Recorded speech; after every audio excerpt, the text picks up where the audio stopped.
November 5th, our nation will hire a president, a commander-in-chief, and leader of the free world. So let's compare their resumes, shall we? One candidate worked at McDonald's while she was in college at an HBCU. HU. The other was born with a silver spoon in his mouth and helped his daddy in the family business. Housing discrimination, that is. She became a career prosecutor while he became a career criminal.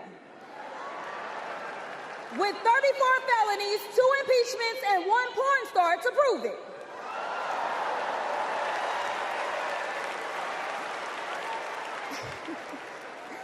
Her entire career as an elected district attorney,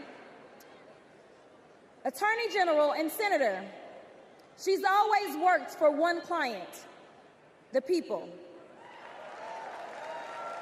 Meanwhile, he's a 78-year-old, lifelong predator, fraudster, and cheat, known for inciting violent mobs. Listen, y'all. He's only looked out for one person, himself. As women are dying, he is bragging about overturning Roe. And y'all know I come from Texas. And right now in Texas, come on, Texas.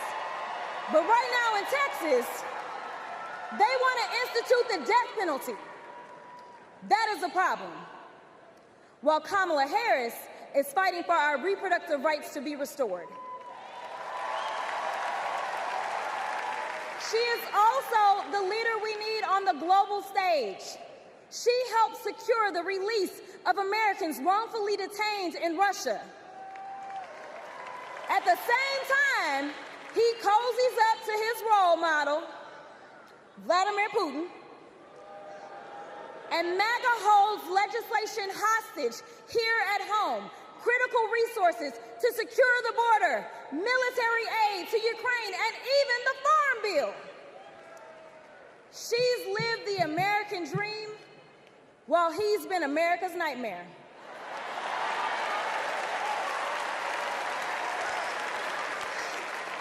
America, looking at the 2 choices before you, who would you hire? Donald Trump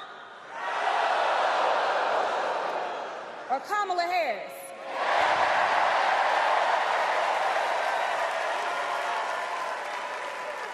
Kamala Harris has a resume. Donald Trump has a rap sheet.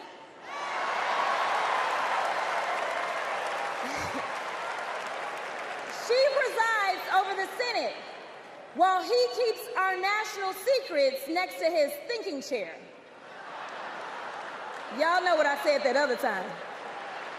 In Mar-a-Lago.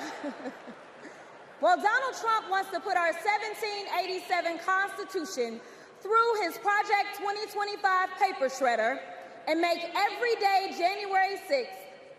Kamala Harris is fighting to fulfill the promise of America. In the real world, this wouldn't even be close. But this election is.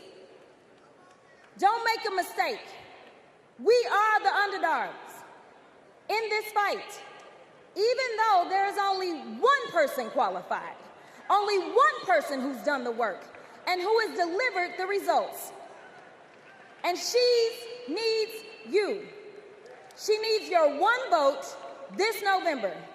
Can we count on you?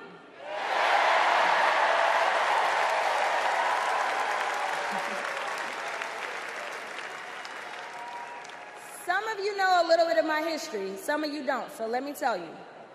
I was a public defender.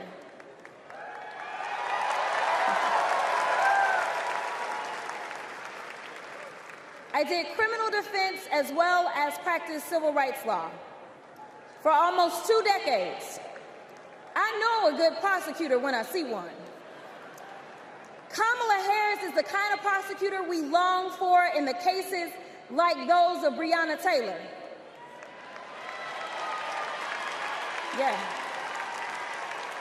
She was the first Attorney General in the nation to order that her officers wear body cams, and she started the Back on Track program to reduce recidivism.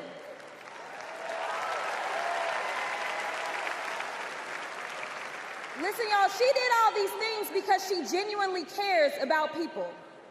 She sees each person as just that, a person, not a statistic. She's proven that since the first day she stepped into a courtroom and said what y'all already heard Hillary say, I did not copy off of her speech. I just want y'all to know. She walked into that courtroom and said, Kamala Harris for the people. And she meant that.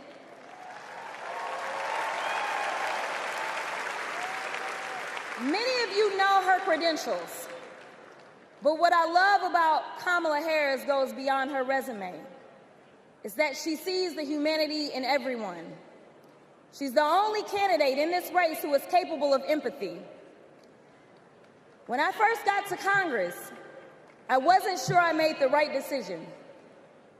The Chaos Caucus couldn't elect a speaker, and the Oversight Committee was unhinged. I was going through all of this when I visited the Vice President's residence for the first time. As I approached Vice President Harris for our official photo, she turned to me and asked, "What's wrong?" Mind you, we'd never met, but she saw right through me. She saw the distress. I immediately began crying.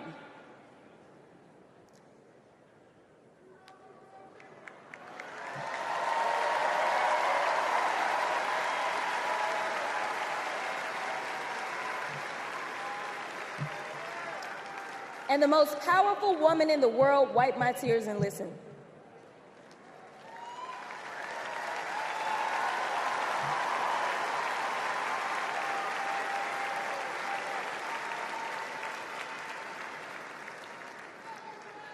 It's so hard for me to tell this story. She then said, among other things, "You are exactly where God wants you. Your district chose you because they believe in you, and so do I."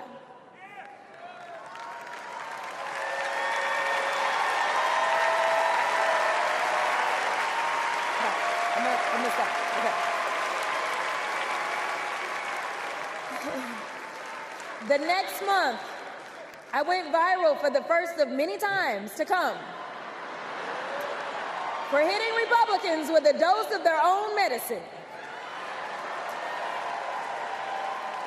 That brief but impactful interaction gave me my legislative legs, and I've been running ever since.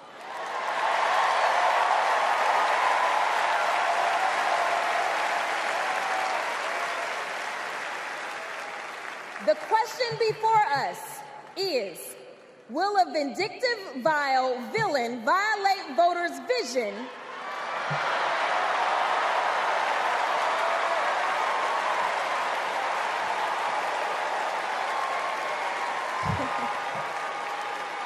for a better America or not? I hear alliterations are back in style. We deserve better. We deserve a president who can be a bright light in a sea of darkness.